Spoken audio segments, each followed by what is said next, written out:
Subscribe कीजिए तेजस education point channel को और बेल आइकन दबाना ना भूलें ताकि मेरी लेटेस्ट एजुकेशनल वीडियोस पहुंच सके आप तक सबसे पहले। Hello dear friends and students, कैसे हैं आप लोग? Hope you all are good. और वैसे तो आपने थंबनेल देख ही लिया है और आप समझ चुके हैं कि आज हम किस टॉपिक को डिस्कस करने वाले हैं।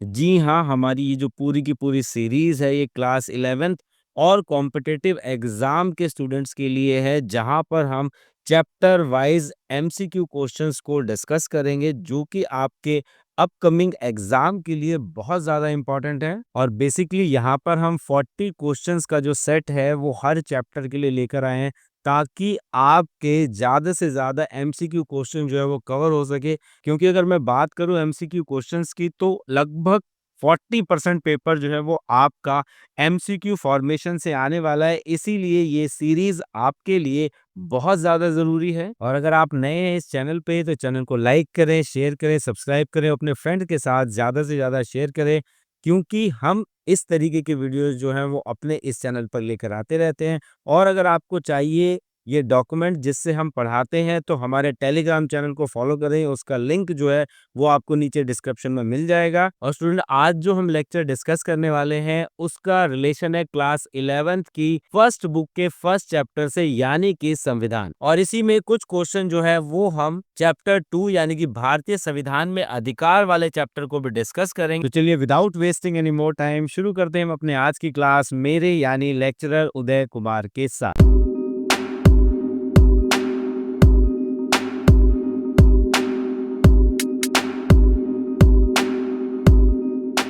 तो क्विकली चलते हैं हमारे पहले क्वेश्चन की तरफ। हमारा पहला क्वेश्चन है, संविधान से क्या तात्पर्य है?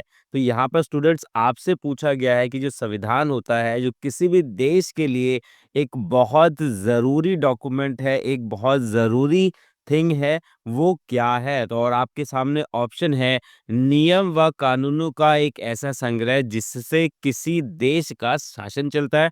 तो ये बिल्कुल सही है। दूसरा है, लिखित एवं अलिखित दस्तावेज। तो ये भी बिल्कुल सही है। शासन को सुचारू रूप से चलाने के लिए आवश्यक, तो ये भी सही है। तो यहाँ पर हमारा राइट आंसर क्या हो जाएगा स्टूडेंट्स? उपरोक्त सभी, यानी कि option D. Question number second है, संविधान सभा में उद्देश्य प्रस्ताव जो था वो किसके द्वारा प्रस्तुत किया गया था?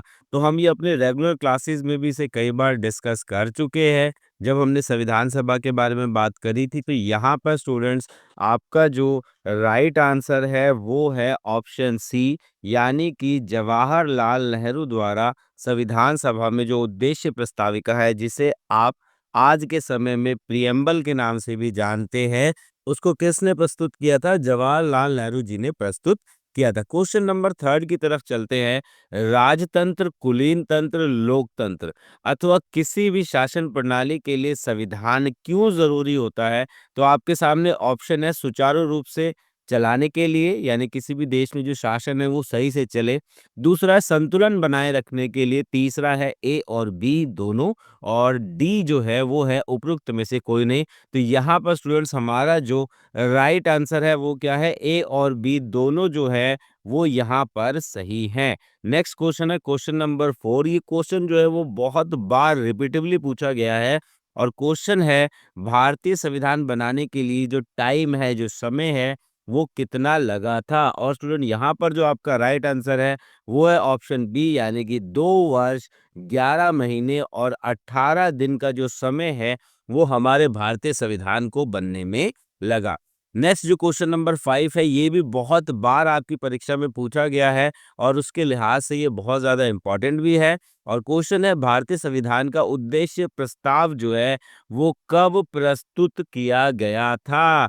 और यहाँ पर आपका राइट ऑप्शन है ऑप्शन बी, यानी कि 13 सितंबर 1946 को भारतीय संविधान का जो उद्देश्य प्रस्ताव है उसे संविधान सभा के सामने प्रस्तुत किया गया था। नेक्स्ट हमारा क्वेश्चन है, ये क्वेश्चन जो है वो सेकंड से रिपीटेड है, लेकिन आपको इसका आंसर ऑलरेडी पता है कि उद्देश्य प्रस्ताव जो है वो किसने प्रस्तुत किया। तो यहाँ पर हमारा राइट ऑप्शन जो है वो है, जवाहरलाल नेहरू जी ने उद्देश्य प्रस्ताव जो है वो प्रस्तुत किया था। क्विकली चलते हैं नेक्स्ट क्वेश्चन की तरफ। हमारा जो नेक्स्ट क्वेश्चन है क्वेश्चन नंबर 7। और क्वेश्चन नंबर 7 क्या कह रहा है कि भारतीय संविधान जो है वो कब लागू हुआ, यानी कि कब उसे लागू कर दिया गया पूर्ण रूप से। तो यहाँ पर आपका आंसर जो है बच्चों वो है 26 जनवरी 1950 को पूर्ण रूप से जो है संविधान लागू हो गया था। और अगर यहाँ पर मान लेते हैं कि क्वेश्चन में लिखा हुआ है कि भारतीय संविधान आंशिक रूप से कब लागू हुआ, तो आपका आंसर क्या रहेगा, इसे आप अपने कमेंट बॉक्स में लिखकर भेजेंगे। नेक्स्ट क्वेश्चन है क्वेश्चन नंबर 8, प्रारूप संविधान किसके द्वारा लागू हुआ। तो यहाँ पर स्टूडेंट्स आपको सबसे पहले ये पता होना चाहिए कि प्रारूप संविधान, ये जो शब्द हम यूज कर रहे हैं, इसका अर्थ क्या है। यानी कि कॉन्स्टिट्यूशन का एक बेसिक स्ट्रक्चर जो है वो किसके द्वारा लागू किया गया है। जी हाँ, आपने बिल्कुल सही गैस किया है और हमारा राइट आंसर है डॉक्टर भीमराव जी अंबेडकर के द्वारा ही प्रारूप संविधान जो है वो लागू किया गया था। नेक्स्ट हमारा क्वेश्चन है क्वेश्चन नंबर 9, प्रारंभ में भारतीय संविधान में कितने अनुच्छेद थे। यानी कि जब भारतीय संविधान बनाया गया था तो उसमें कितने अनुच्छेद थे। तो स्टूडेंट यहाँ पर हमारा जो राइट आंसर है वो है ऑप्शन डी, यानी कि 395 जो आर्टिकल्स थे वो हमारे प्रारंभ में भारतीय संविधान में मौजूद थे। नेक्स्ट हमारा क्वेश्चन है क्वेश्चन नंबर 10, संविधान सभा की जो पहली बैठक है कब हुई। मोस्ट इंपॉर्टेंट क्वेश्चन है। अगर आप कई साल के एग्जाम पेपर भी देखेंगे तो वहां पर आपसे ये सवाल जो है वो बार बार पूछा गया है। और स्टूडेंट यहाँ पर जो आपका राइट आंसर है वो है 9 दिसंबर 1946 को पहली जो बैठक है वो संविधान सभा की हुई। नेक्स्ट हमारा क्वेश्चन है क्वेश्चन नंबर 11, संविधान समाज और सरकार के बीच कौन सा कार्य करता है। तो ये नई तरीके के क्वेश्चन है जिन्हें हम पहले भी डिस्कस कर चुके हैं। तो यहाँ पर आपके पास दो ऑप्शन दिए होते हैं और नीचे जो है वो आपको विकल्प में से चुनना होता है। तो देखिए, संविधान समाज और सरकार के बीच समन्वय का तो काम करता है, तो ये तो हमारा बिल्कुल राइट आंसर हो गया। झगड़े का नहीं करता है, तो यहाँ पर हमारा राइट आंसर क्या हो जाएगा स्टूडेंट्स, ओनली सी, यानी कि केवल ए जो है वो बिल्कुल हमारा सही आंसर है। इसी तरीके का सेकंड क्वेश्चन और देख लेते हैं क्वेश्चन नंबर 12, किसी भी राष्ट्र को संविधान की आवश्यकता क्यों पड़ती है। तो पहला हमारे पास जो ऑप्शन है वो है शासन चलाने के लिए, तो ये बिल्कुल सही है। और दूसरा क्या है, समाज के सदस्यों में न्यूनतम समन्वय और विश्वास बनाए रखने के लिए, तो ये भी हमारा ऑप्शन सही है। तो यहाँ पर स्टूडेंट हमारा राइट ऑप्शन क्या हो जाएगा, ऑप्शन ए, यानी कि ए और बी जो है वो दोनों सही है। क्वेश्चन नंबर 13 की तरफ चलते हैं। क्वेश्चन नंबर 13 क्या कह रहा है, भारतीय संविधान शक्तियों का बंटवारा किस प्रकार करता है। तो यहाँ पर हमारा जो राइट ऑप्शन है वो है ऑप्शन डी, यानी कि संघ सूची के रूप में भी करता है, राज्य सूची के रूप में भी करता है, समवर्ती सूची के रूप में भी करता है। तो हम क्या कह सकते हैं, उपरोक्त सभी जो है वो हमारा राइट आंसर है। क्विकली चलते हैं क्वेश्चन नंबर 14 की तरफ। क्वेश्चन क्या कह रहा है, भारतीय संविधान के कार्य हैं। तो देखिए कौन कौन से कार्य हैं पहले हम देख लेते हैं। पहला है कि नागरिकों के अधिकारों को गारंटी देता है, तो हाँ बिल्कुल देता है भारतीय संविधान। शक्तियों का बंटवारा करता है, तो ये भी सही ऑप्शन है। तो यहाँ पर हमारा राइट आंसर क्या हो गया, ए और बी जो है वो दोनों सही है। Next question, question number 15।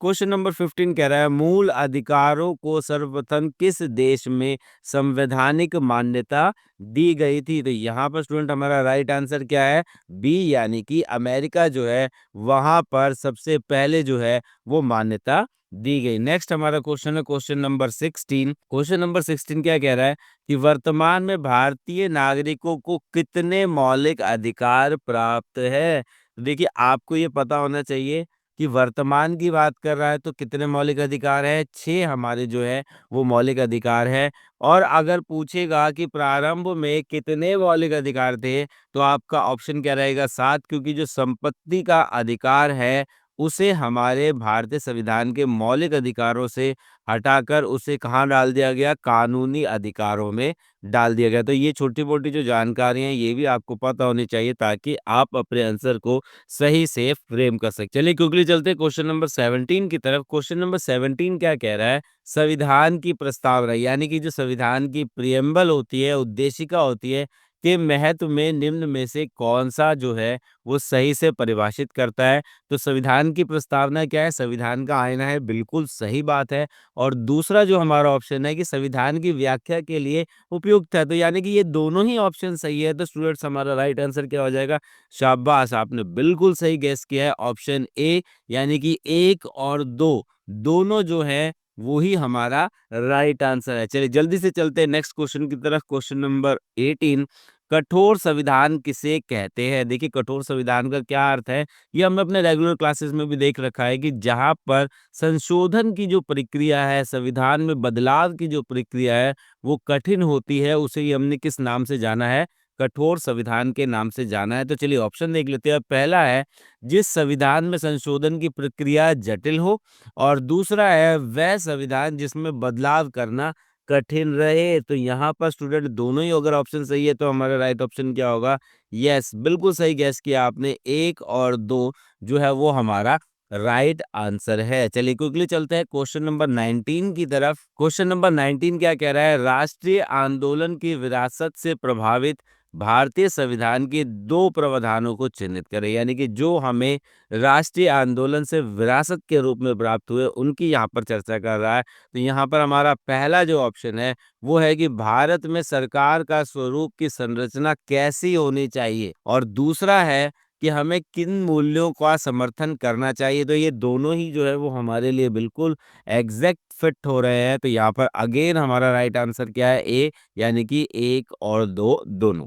Question number 20 है, मौलिक अधिकार संविधान के किस भाग में वर्णित है? देखिए ये तो आप बहुत छोटे क्लासेस से पढ़ते आ रहे हैं, आपको इसके बारे में पूरी जानकारी होनी चाहिए। यहाँ पर स्टूडेंट्स हमारा जो राइट ऑप्शन है वो क्या है? पार्ट 3 यानी कि भाग 3 में हमारे मौलिक अधिकारों की क्या की गई है?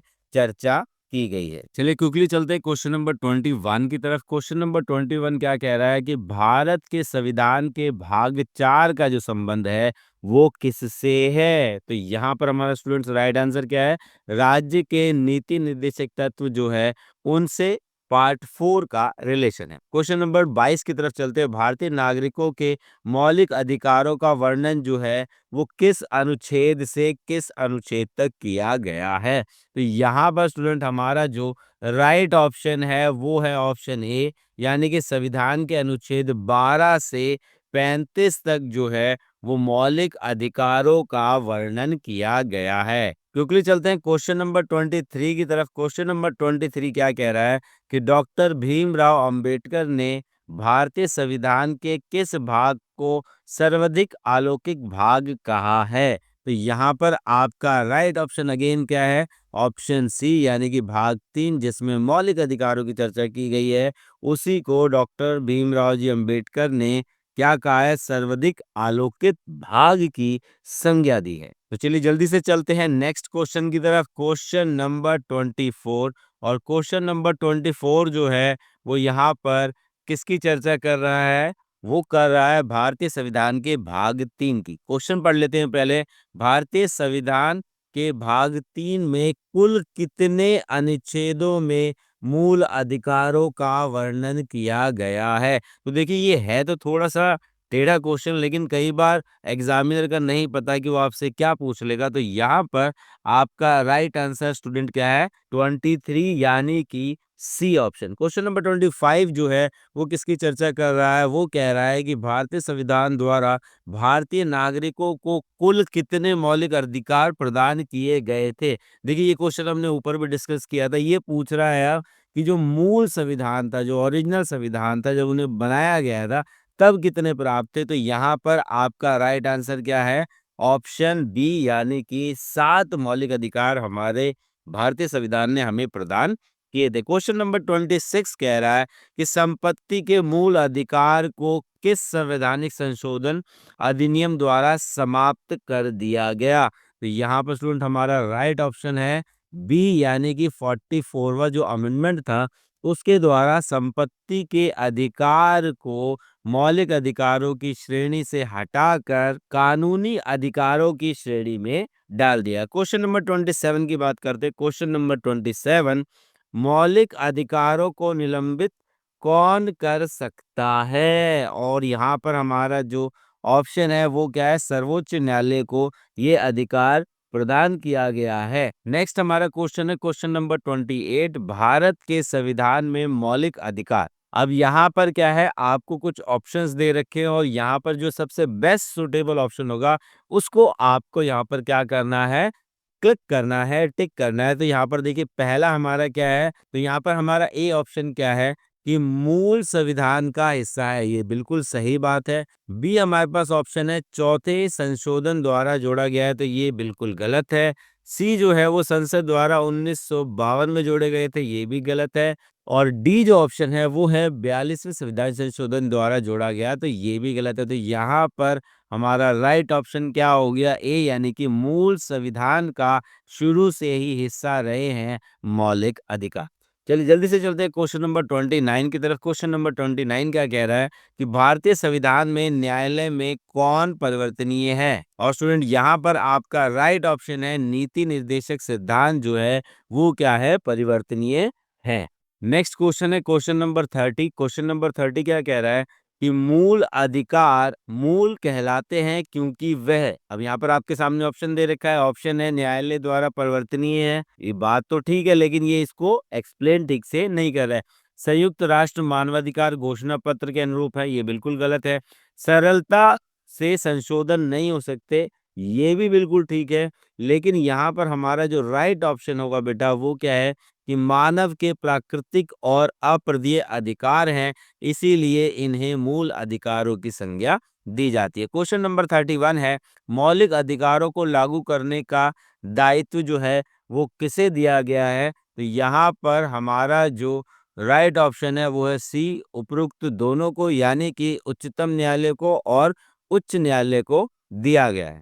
चलिए क्विकली चलते हैं नेक्स्ट क्वेश्चन की तरफ। क्वेश्चन नंबर 32, मौलिक अधिकारों के बारे में सुनवाई करने का अधिकार निम्न में से किसे प्रदान किया गया है। तो यहाँ पर हमारा जो राइट ऑप्शन है स्टूडेंट्स वो है सर्वोच्च न्यायालय। तो यही क्या हो गया, हमारा आंसर जो है वो यहाँ पर हो गया। क्वेश्चन नंबर 33 है भारतीय संविधान के अंतर्गत मूल अधिकारों का संरक्षक जो है वो कौन है। तो यहाँ पर स्टूडेंट्स आपका जो राइट ऑप्शन है वो क्या है, न्यायालय। क्विकली चलते हैं नेक्स्ट क्वेश्चन की तरफ। क्वेश्चन नंबर 34, क्वेश्चन यहाँ पर क्या कह रहा है कि मूल अधिकारों पर आवश्यक प्रतिबंध लगाने का अधिकार जो है वो किसे दिया गया है। तो यहाँ पर हमारा जो राइट ऑप्शन है स्टूडेंट्स वो है ए, यानी कि राष्ट्रपति को ही ये अधिकार है। क्वेश्चन नंबर 35 है भारतीय संविधान के किस अनुच्छेद में संवैधानिक उपचारों का जो अधिकार है उसे दिया गया है। और स्टूडेंट यहाँ पर ऑलरेडी आपको इसका आंसर पता है और आंसर है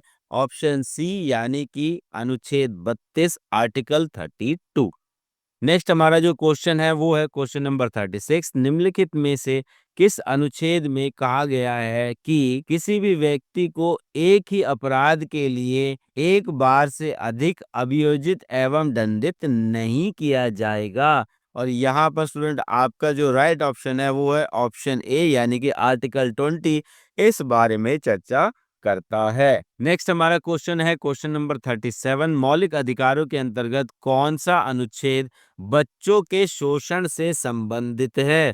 तो यहाँ पर स्टूडेंट आपका जो राइट ऑप्शन होने वाला है वो है ऑप्शन डी, यानी कि अनुच्छेद 24 जो है वो बच्चों के शोषण से संबंधित है। नेक्स्ट हमारा क्वेश्चन है क्वेश्चन नंबर 38, भारत के संविधान को निम्नलिखित में से कौन सा अनुच्छेद प्रेस की स्वतंत्रता से संबंधित है। तो ये क्वेश्चन जो है बेटा 3 टाइम्स 3 बार जो है वो आया हुआ है, तो इसी वजह से हम कह सकते हैं कि ये इंपॉर्टेंट क्वेश्चन भी है। और क्वेश्चन का जो आंसर है वो है आर्टिकल 19, यानी कि हमारा ऑप्शन ए।